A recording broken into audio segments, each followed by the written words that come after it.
انا جايه اقولك النهارده اوعي تزعلي على حاجه راحت منك، اوعي تزعلي على حد خرج من حياتك، اوعي تزعلي على حد كنت متعشمه خير فيه وخذلك. صدقيني رب الخير مش بيجيب غير الخير. الطريق اللي ربنا رسمهولك احسن مليون مره من الطريق اللي انت كنت رسمه لنفسك. فسيبي ربنا هو اللي يختار لك حياتك ويختار لك الطريق اللي شايفهولك صح. عودي نفسك ان اللي خرج من حياتك بمزاجه هيدخلها بمزاجك انتي. ابسطي نفسك، انتي تستاهلي تكوني سعيدة. اعملي قاعدة في البيت تخصك انتي لوحدك وبس. لما الدنيا تضيق بيكي تروحي تعملي فنجان قهوة او اي حاجة بتحبي تشربيها واقعدي فيها وحطي جنبك ورداية عشان تفتح نفسك للدنيا. اسمعي حاجة بتحبيها، اسمعي شوية قرآن، البسي وانزلي تمشي لوحدك وما تاخديش حد معاكي.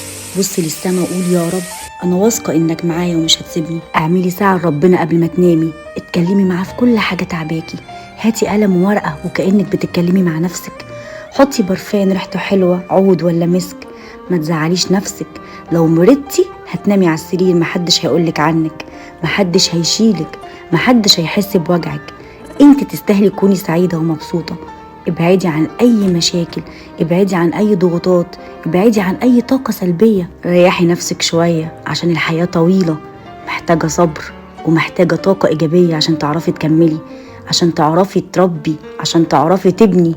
انا بحبك، عشان كده انا بقولك الكلام ده.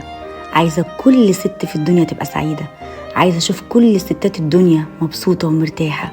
ربنا يريح قلوبكم ويسعدكم. مش هقولك تاني لو مرضتي محدش هيقولك عنك. صحتك بالدنيا، خلي بالك مفيش حاجة تستاهل زعلك. كل حاجة ليها حل، كل مشكلة ليها حل.